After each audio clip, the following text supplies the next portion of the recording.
Hi boys and girls, happy Monday or Tuesday depending on what day you are watching this. We are on distance learning week 8 already. I can't believe how fast this has gone by. We have a new weekly challenge for you. It is make something out of a toilet paper tube. So I don't know about you guys, but with everybody being home at my house, we have lots of paper towel tubes and toilet paper tubes stacking up around the house. So you could use, if you want to do a paper towel tube for a really big one, or if you want to use toilet paper tubes and you want to stack them or create something, you can use whichever you want. You could put two together and you could make binoculars. So you could decorate those somehow. You could use other craft items. So if you have markers, you can color it. Maybe you have pipe cleaners you could make for arms, and somehow you could create a robot out of it. Or my girls just did them like this and hung them, and they made bird feeders out of them. So you could look online how to do that. You can make whatever you want. So be creative, and when you get it done, take a picture of it and send it to us so we can share it with your friends. There is a new learning board for you online. A bunch of different activities. Again, we are done with our letters and our numbers and our shapes, but there's all sorts of other stuff for fine motor skills, some science activities, social emotional, use chalk and go draw notes on your driveway, happy notes for your neighbors, or on the sidewalk, something positive for people to read.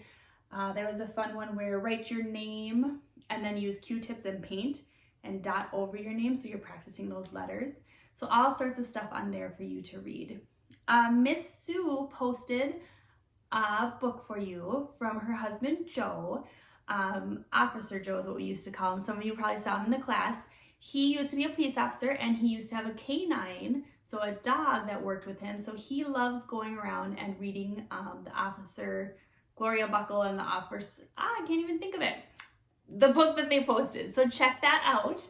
And then I was cleaning out our basement, and we found a book, and it says The First Big Book of Why. So we were looking in it, and I was curious when I saw one about worms, because I don't know if you had a lot of rain at your house this weekend, but we had a lot of rain and I found worms outside.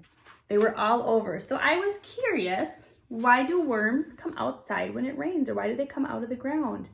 And I thought I would find the answer, because right here it says, why do worms come out in the rain? But it turns out that scientists aren't even really sure according to this book. But here's what they did say. Can you see that big worm on there? It says, why do worms come out when it rains? It says worms live underground where it is dark and damp, but a big rain brings earthworms out. Maybe this is because their homes get flooded, but scientists aren't sure. What we do know is that if they come out and they try to cross a parking lot or a sidewalk, they might die. You could pick them up and move them to the nearest soil if you wet your hands first. We also know that worms, if they don't make it back to the grass or the dirt and the sun comes out and everything dries out, what happens to their bodies? They also die, so they must need water to keep their bodies alive. So you can always help if you aren't scared to touch the slimy worms and put them back in the grassy spots. Then I thought this was cool. There's different types of worms. So this one right here is called an ice worm, and it lives in solid ice. If you get too warm, it melts. That would be an interesting one to look up online, ice worms. Here's another one. One of the world's largest worms, oh, look at that, he's holding it in both of his hands, is the giant Gippsland of Australia. This worm is 3 feet long. That's huge. Oh, I don't think I'd want to see that. That's like a snake here. I don't like that. And then it says, how do worms breathe underground? Worms breathe through their skin. So we breathe through our mouth or our nose. They breathe through their skin.